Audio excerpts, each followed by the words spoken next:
soyez sûr, je vous l'ai dit aujourd'hui, qu'en 2023, Tshisekedi va diriger avec une large majorité au Parlement. Le seul bonheur que Félix peut apporter, peut donner à notre peuple, c'est établir réellement un état de droit où régnera la justice. L'accord là que vous dites là, parce que moi j'ai déjà vu ça, cet accord là soit respecté, Kamer c'est un candidat, oui, mais c'est quel Kamer qu'on doit présenter? Un Kamer est propre, un Kamer est prêt à consommer par la population, un Kamer qui n'est pas voleur. Au cas où Kamer ne serait pas libéré, ils sont prêts à exploser les pays. Qu'en pensez-vous? Avec quels moyens? Chadar y est consort, avec tous les moyens ici, avec les possibilités de prendre même les passeports rouges. Ils n'ont pas pris. Nous avons le pouvoir, nous avons l'impérium. Nous commandons les forces armées. Bonjour très chers téléspectateurs.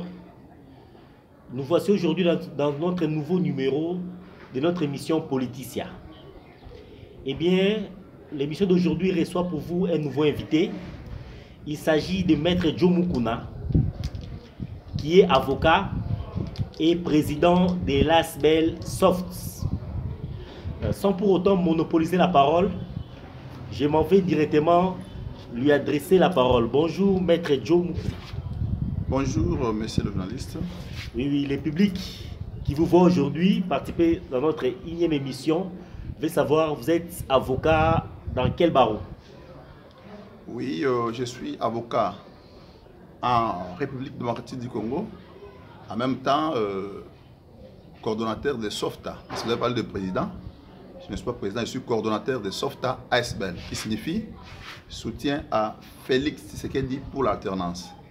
SOFTA ASBEL a été créé depuis juin 2018, moment où il y avait des tractations de la désignation du candidat unique. Vous vous souvenez, à l'époque où Martin Fayol avait dit « Mon candidat c'est Félix ». C'est en ce moment-là que nous avons créé SOFT. D'abord au nom de SOFT, d'abord au nom de SOFTA, et par après SOFT, et nous sommes revenus sur SOFTA, qui signifie tout simplement soutien à Félix Tshisekedi pour l'alternance. Donc nous l'avons créé pour soutenir effectivement le président Félix, alors en ce moment-là président de l'UDPS, et aujourd'hui, avec les efforts que nous avons fournis, nous l'avons voté, nous l'avons fait voter et qu'il est devenu président de la République. Donc SOFTA a été créé depuis juin 2018. C'est bien dit, mais j'ai appris que SOFTA est membre des FPAI de Laurent Batumona. C'est quoi FPAI? Effectivement, le SOFTA est membre de Forces Alliées de l'UDPS. En tant qu'une structure qui soutient le chef de l'État, nous sommes affiliés au FPAI. FPAI aujourd'hui, donc les Forces Alliées de l'UDPS, vous trouverez là-bas plusieurs hauts cadres qui ont accompagné l'UDPS et le président Tshisekedi pour les élections de 2018. Alors, c'est là que nous nous retrouvons aussi en tant que membres. Donc l'action de SOFTA que nous menons, nous les menons aussi dans le FPAI, en tant que membres, n'est-ce pas, de forces politiques alliées de l'UDPS, dirigées aujourd'hui par l'honorable Laurent Batumona.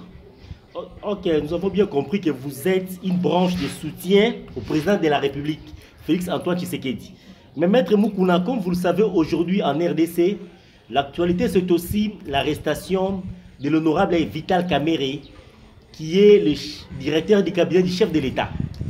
Alors, ce que nous voulons savoir, est-ce que cette arrestation est vraiment justifiée?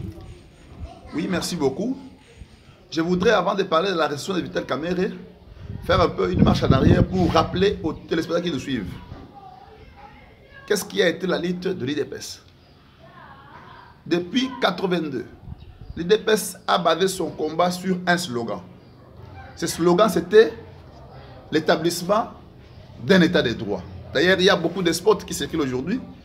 Ces spots-là, lorsque ça a été créé dans les années, nous ne nous imaginions pas qu'un jour nous serons au pouvoir et que nous serons obligés de faire respecter l'état de droit que nous avons promis.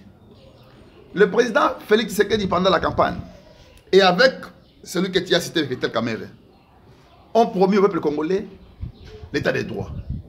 Ils ont circulé à travers toute la République avec un seul message: lorsque nous serons aux affaires, nous allons bâtir un état de droit. Qui suppose quoi l'état de droit? L'état de droit signifie dans un pays où seule la justice règne à maître. signifie dans un pays où il n'y aura pas des hommes forts, mais plutôt la justice forte. L'état de droit signifie dans un pays où il n'y aura pas d'impunité.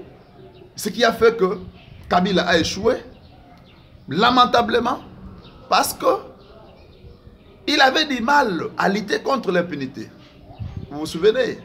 Mais maître, sans pour autant vous couper la parole, j'ai suivi dernièrement les avocats de l'honorable Vital Kamerhe qui prétendent Urbi et Orbi que Vital Kamerhe est encore innocent jusqu'à ce jour.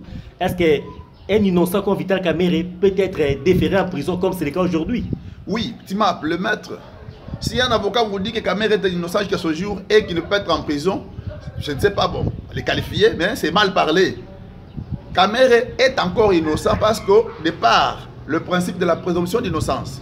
Donc, jusque-là, n'étant pas condamné, il est encore innocent. Ça, je ne refuse pas.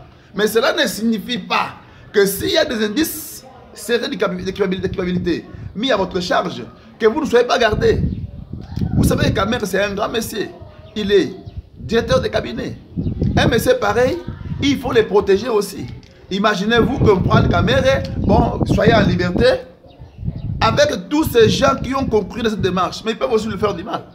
Donc comprenez que nous avons intérêt. Donc le fait que Kamerhe soit à ce jour en prison, ça rentre dans le cadre de l'application et de l'établissement réel de l'état de droit. Admettons qu'il y ait des faits mis à charge de Kamerhe. Maintenant, vous voulez quoi? Que les présidents de la justice interfèrent dans la justice? Vous voulez que les présidents publics interviennent pour Kamerhe? Mais là, on sera en train de faire quoi? Donc, il faut retenir que Kamerhe sera jugé. S'il est condamné, c'est le triomphe de l'idéal de la démocratisation de notre pays et de l'établissement de la justice, de l'état de droit. S'il est aussi acquitté, c'est aussi l'idéal de l'établissement d'un état de droit que nous avons tous recherché. Vous vous souvenez, en 1991, quand le docteur Etienne Tshisekedi a été élu à la conférence nationale, bien entendu, il avait pris la parole pour demander aux Congolais, aux citoyens de l'administration publique, que tout celui qui détient un stylo de l'État, qu'il vienne remettre. Mais nous, je ne sais pas si vous avez quel âge à l'époque là, nous on a vu l'esplanade du peuple remplie plein d'histoires. C'était ça le commencement de l'état de droit. Mais Staline a été bloqué avec l'avènement de l'AFDEL et consorts. Maintenant que nous avons le pouvoir, le seul bonheur que Félix peut apporter, peut donner à notre peuple, c'est établir réellement un état de droit où régnera la justice. Oui, en ce moment-là, nous aurons beaucoup d'argent, n'est-ce pas, dans la caisse de l'État. Admettons, parce que quelqu'un qui est à Kassongolou se dira, mais dans cet argent-là qui est volé, quelle est ma part? Peut-être qu'il ne trouvera pas sa part. Mais sa part est là, dans la mesure où ça a été destiné à construire la route Kassongolou à Kenge. Et si cette route-là est asphaltée, ce monsieur-là va évacuer ses produits et il aura aussi l'argent. Oui, maître, mais vous avez dit que l'IDPS a longtemps milité pour l'établissement d'un état de droit à République démocratique du Congo. Mais nous supposons que l'état de droit, c'est aussi le respect des accords. Nous savons, tout le monde sait que l'honorable Vital Kamerhe et le président Félix Tshisekedi ont signé un accord à Nairobi. Maintenant, avec ce qui se passe, ne trouvez-vous pas que c'est la mort de l'accord de Nairobi? Non, c'est parce que là, on veut prendre l'accord et créer autour de l'accord des personnes providentielles. L'accord concerne l'INC et l'IDPS. Ça peut concerner aussi, parce que ce sont des présidents qui représentent les partis, il n'y a pas de problème. Mais pouvons-nous vraiment accepter aujourd'hui de respecter un accord avec un individu, mais qui ne sera pas un ticket gagnant? Parce qu'il faut présenter un Kamerhe propre. L'opinion doit consommer Kamerhe demain en 2023. Si ça s'avère que ça soit ce que vous dites là. Si ça s'avère que l'accord là que vous dites là, parce que moi j'ai déjà vu ça, cet accord là soit respecté, Kamerhe c'est un candidat. Oui, mais c'est quel Kamerhe qu'on doit présenter? Un Kamerhe propre. Un Kamerhe prêt à consommer par la population. Un Kamerhe qui n'est pas voleur. Un Kamerhe qui n'est pas trempé dans la corruption. Donc, le fait... D'ailleurs, moi je vois mal aujourd'hui, 2 ans au pouvoir, une année et demie au pouvoir, qu'on parle de l'accord. Alors que nous avons d'abord un compte à rendre vis-à-vis des électeurs de l'État, qui sont les Congolais, qui n'ont pas encore mangé. Et leur argent se trouve être empoché par les individus. Alors dites-moi, qu'est-ce qu'il faut faire aujourd'hui? Vous l'avez dit, que l'argent du peuple est empoché par les individus. Et le peuple congolais se souviendra qu'en RDC, il y a eu plusieurs détourneurs des deniers publics, mais qui sont en train de courir dans les rues de Kinshasa et de la RDC. Pourquoi seulement s'acharner contre Vital Kamerhe? D'abord, il faut vous rappeler que le dossier ici n'a pas été ouvert à charge de Kamerhe. À moins que vous ne soyez pas ici à Kinshasa. Combien de gens ont été interpellés? Nombreux. Combien sont arrêtés, sont en prison aujourd'hui? Nombreux aussi. Mais le cycle continue. On continue à interpeller. On doit continuer à interpeller encore davantage. Même aujourd'hui, là, il y a des gens qui comparaissent. Les gens comparaissent aujourd'hui, ils vont comparaître demain. Même Kamerhe, quand il a été invité, Kamerhe est arrivé là-bas en tant que renseignant pour dire ce qu'il connaissait dans un dossier donné. Mais quand il arrive, il s'est fait que les magistrats qui instruisent trouvent en lui l'indice sérieux de culpabilité. C'est ce qu'il a placé dans ces conditions-là. Donc, la série continue. D'ailleurs, avant Kamerhe, d'ailleurs, vous vous souvenez, j'ai même vu quelqu'un qui a eu à retourner 30 millions dans les trésors publics. Mais c'était avant la de Kamerhe. Donc, moi, je pense que... Bon, ouais, moi, je pense que ce n'est pas ça le débat maintenant. Le débat est que la justice de la RDC, c'est la justice de Kamerhe. Mais maître, la justice de la RDC, c'est la justice de Kamerhe. L'état des droits que nous sommes en train de fonder, de bâtir, c'est Kamerhe. Et il ne faudrait pas dire que quand nous créons la loi, et que cette loi-là soit personnelle. Non. La loi est impersonnelle. Elle est faite pour tout le monde. Elle doit s'appliquer. C'est pourquoi nous disons l'état des droits suppose aussi une justice forte. Pas des hommes forts, mais justice forte. Mais maître, dans le même ordre d'idée, Cash, qui est composé d'abord au niveau à la tête de l'UDPS et de l'UNC, bien qu'avec et alliés, mais aujourd'hui, si Kamerhe était condamné, vous ne trouvez pas que cela risquerait de causer des préjudices à la marche du pays? Parce que j'ai suivi la déclaration des hauts cadres de l'UNC qui ne jure que par la libération de Kamerhe. Au cas où Kamerhe ne serait pas libéré, ils sont prêts à exploser le pays. Qu'en pensez-vous? Avec quels moyens? Avec quels moyens vont-ils exploser le pays? Chadar y est consort avec tous les moyens ici, avec les possibilités de prendre même les passeports rouges. Ils n'ont pas pris. Nous avons le pouvoir, nous avons l'impérium. Nous commandons les forces armées. Et non seulement ça. Quand nous avons créé Soft ici, c'était pour contrer les velléités, principalement les velléités de FCC. Mais aujourd'hui, on se rend compte qu'il y a encore d'autres velléités qui naissent. Nous sommes là prêts. Notre peuple est prêt. Le Soft, mon association aujourd'hui, est implanté dans toute la ville de Kinshasa. D'ailleurs, vous êtes sans ignorer que tout à l'heure, là, on vient de m'appeler partout là, nous sommes installés. Vous êtes souvent... On est installé dans toute la ville. Donc, nous sommes installés à Matadi, nous sommes installés à Tchikapa. Tous ces gens-là ont l'idéologie. Nous sommes prêts à affronter tout quiconque oserait d'empêcher le chef de l'État à travailler. Oui, nous voulons savoir d'abord l'idéal.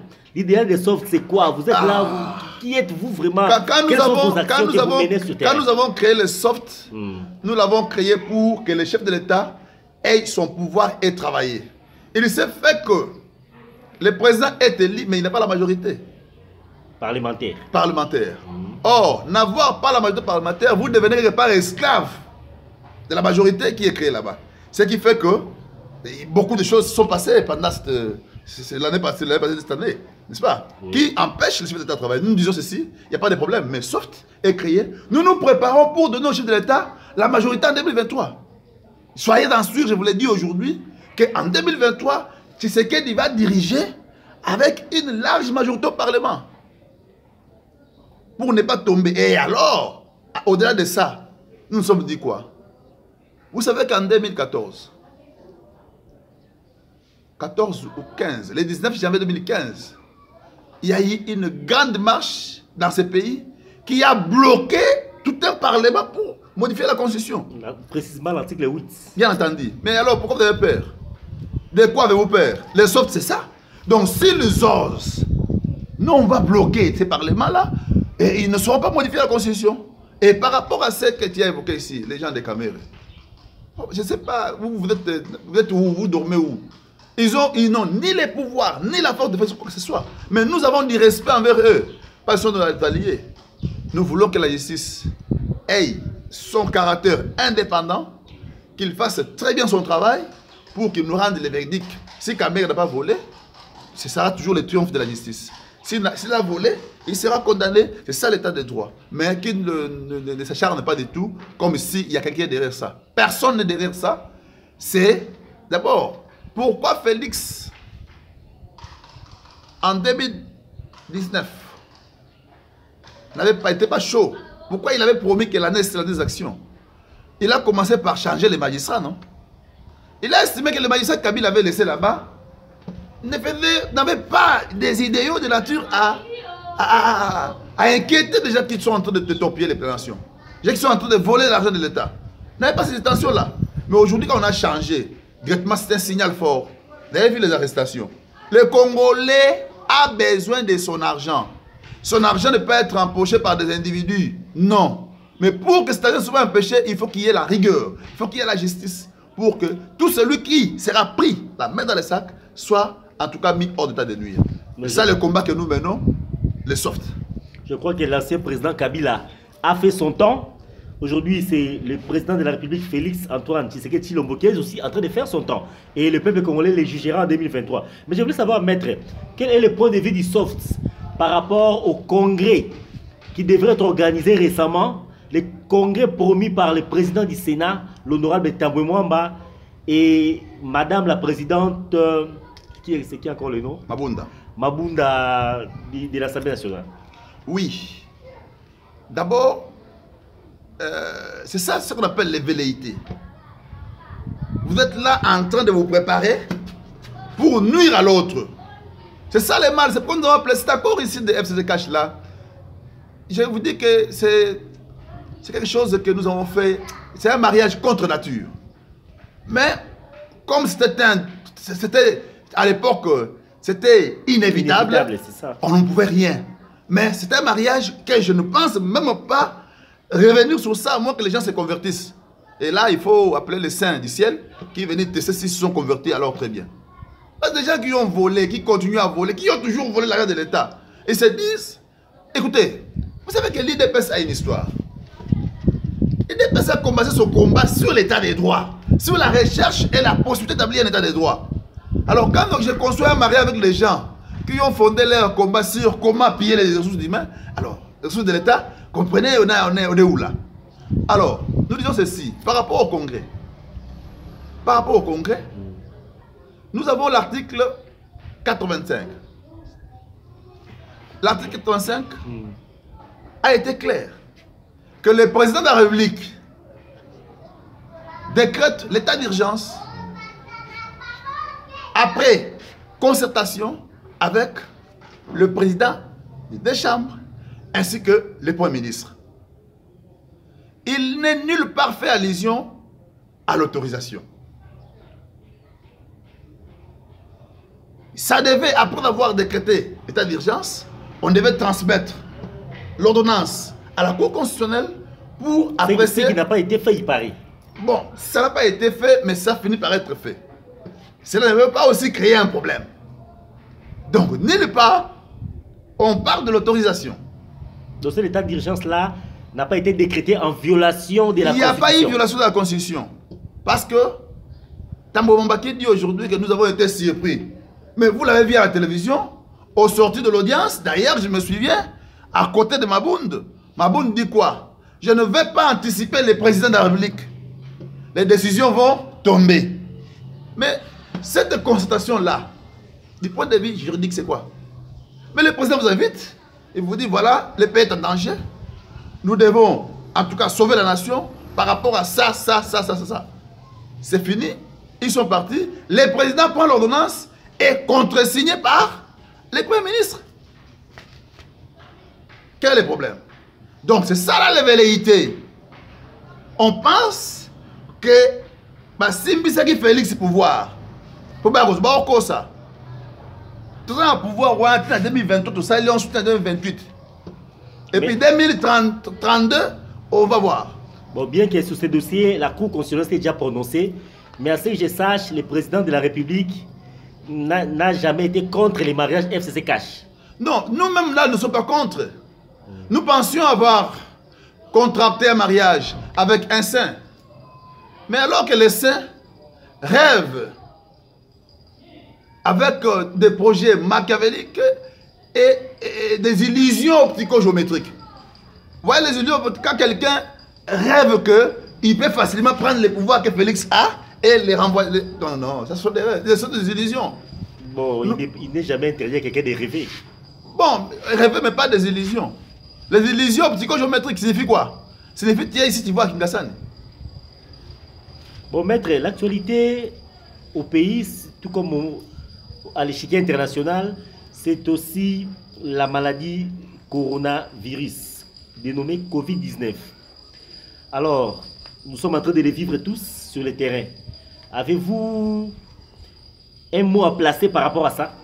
Oui, vraiment cette maladie, cette pandémie est une pandémie trop meurtrière qui a tué beaucoup de gens. On en compte déjà plus de 300 000 morts à travers le monde. Le Congo en compte déjà 25 ou 23, je ne sais pas moi. Les États-Unis en comptent 30 000. Bon, c'est notre ère de l'histoire parce que je sais qu'il a eu dans ce monde aussi des virus plus graves que ça, notamment le virus espagnol qui a tué en 1918 au Congo ici 280 000 personnes. Mais ce qu'il y a à faire pour que nous soyons épargnés, c'est nous protéger en respectant les règles barrières édictées par le chef de l'État ainsi que l'OMS, en respectant les règles d'hygiène édictées par les gouvernements ainsi que les institutions de la République, pour que les quelques vies que nous gardons encore restent. Sinon, nous serons tous morts. C'est pourquoi nous, dans notre aspect, nous nous sommes dit, nous ne devons pas croiser les bras. Nous ne devons pas croiser les bras. Nous devons travailler pour faire en sorte que les Congolais qui sont avec nous, surtout les personnes avancées en âge, parce qu'ils sont les premières victimes, les premiers visés, puissent en tout cas survivre. Alors là, nous avons lancé un OSMS, un OSS oui, aux gens de bonne foi et principalement à Mama Denise Nyakeru qui nous suit, parce qu'il sait qu'il va nous suivre, oui, que ce masque casque ici a été fabriqué. Masque facial. Oui, masque facial a été fabriqué par les membres de sorte. Ah, donc c'est vous-même qui avez confectionné ça? C'est nous-mêmes qui avons confectionné, nous-mêmes qui avons fabriqué ça. Bien. En fabriquant ceci, nous nous sommes dit, on va les vendre ou on va distribuer. Essayez de porter comme ça, nous allons aussi voir comment votre masque facial. Ça a été fabriqué avec beaucoup plus de technologie. Vraiment. En tout cas, c'est bien. Vraiment, je vois que ça protège les nez. Oh ouais. Ça protège très bien la bouche. Donc, et puis, c'est volumineux. Je vois les tissus volumineux. Vous avez l'espace pour parler. Ça ne vous dérange pas du tout. Vous n'avez pas... Vous respirez très bien. Très bien, sans problème. Parce que beaucoup de gens disent que c'est étouffant. Tout ça. Non, ça, c'est pas étouffant. Donc, on a tenu compte de tous ces éléments-là. Alors, nous demandons à Mama Denise de nous venir en aide. À la première dame. À la première dame de la République. Je sais que quand moi je vais prier parfois, j'ai toujours demandé à Maman Maria de demander à son fils de nous aider parce que je suis catholique. J'ai toujours rappelé, maman, ton fils ne t'a jamais refusé un service. Quand je prie, quand je demande à Maman Maria, ton fils ne t'a jamais refusé un service. Effectivement, quand maman s'est rendue chez Jésus pour lui dire que mais les troupes, vos gens ont faim, Jésus avait réagi directement. Je sais que maman m'écoute. Là, il s'agit du monde maintenant. La première dame nous écoute. Elle peut nous venir en aide en nous remettant des tissus. Ça nous permettra de réunir les membres qui sont ailleurs, de confectionner en abondance ces masques et nous allons distribuer aux démunis. Ils sont nombreux ici à Bumbu, à Selembao, à Makala, là où nous sommes. N'était le confinement, nous allions vous inviter, maman, pour que vous vous rendiez compte du travail que nous, les Tshisekedi, nous sommes en train de faire. Mais comme nous sommes tous en confinement, et que le confinement a été dicté par le chef de l'État, pas moyen de le violer, nous vous demandons seulement de nous venir en aide pour que nous puissions fabriquer ces masques en abondance. Donc ça, c'est fabriqué ici en RDC. Nous-mêmes, avec pas nos importé. Pas importé. De la Chine ou d'ailleurs. Non, non, ici. On en a fabriqué 500 qu'on a distribués. Alors, on est au bout des souffles. Pas de moyens. Nous demandons à maman Laetitia s'il y aurait quelque chose à mettre au-dessus de cela pour permettre de payer les tailleurs, de manière à ce que, même si ils vont les avoir gratuitement, tant mieux. De toute façon, nous sommes une structure philanthropique. S'ils peuvent acheter aussi même à 200 francs, compte tenu du niveau de la vie ici, c'est aussi intéressant. Donc, maman, nous vous en supplions. Nos numéros sont 081 08 77 810. Je répète, 081 08 77 810. Vous pouvez aussi appeler au 090 31 51 480 090 31 51 480. Oui, maître. Là, vous allez atteindre directement le coordonnateur de Softa ASBL. Que vous êtes. D'ailleurs, les numéros seront mentionnés par les réalisateurs au bas de notre écran. Bon, maître, nous allons déjà chuter, mais je veux qu'en concluant, vous puissiez mettre un mot par rapport aux mesures que les autorités ont établies par rapport à l'état d'urgence et au confinement. Parce que jusque-là, c'est la commune de la Gombe qui est confinée. Mais d'autres communes n'ont pas encore été confinées. Est-ce que vous avez un mot par rapport à ça et enfin, vous allez nous dire pour les membres qui veulent adhérer. Donc, vous êtes une structure des masses. Oh oui. Vous avez besoin toujours des membres. Bien que je sais que vous êtes bien implanté en RDC. Si vous aurez aussi un mot par rapport à l'adhésion des nouveaux membres. Oui, les mesures édictées par le chef de l'État sont les mesures salvatrices. C'est-à-dire, nous devons tous le respecter pour survivre. Sinon, ça sera catastrophique. Mais nous demandons, d'abord les confinements, là, c'est quoi? Parce que les gens ne comprennent pas.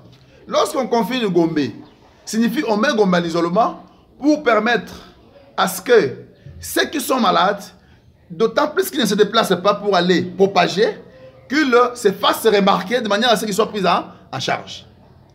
Et nous avons toujours dit dans Soft, si on nous avait écouté depuis longtemps, on ne serait pas à ce chiffre de 300 quelques. On avait dit confinons les nez. Mais aujourd'hui, on nous donne raison.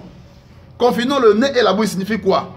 Rendre le port de masque obligatoire. Et ce qu'on a fait aujourd'hui, mais un peu en retard, alors que si on le faisait demain, pardon, on le faisait hier, avant 2 semaines, 3 semaines, on serait en train de sauver quelques centaines de vies.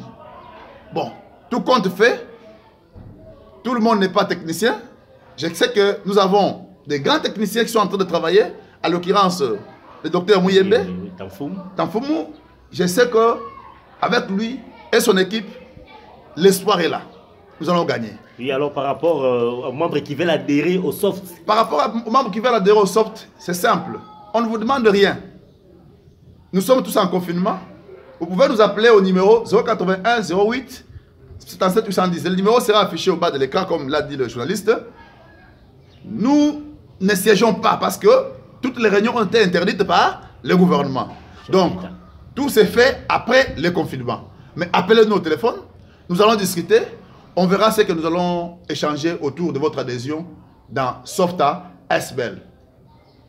Vraiment, tout est bien qui finit bien.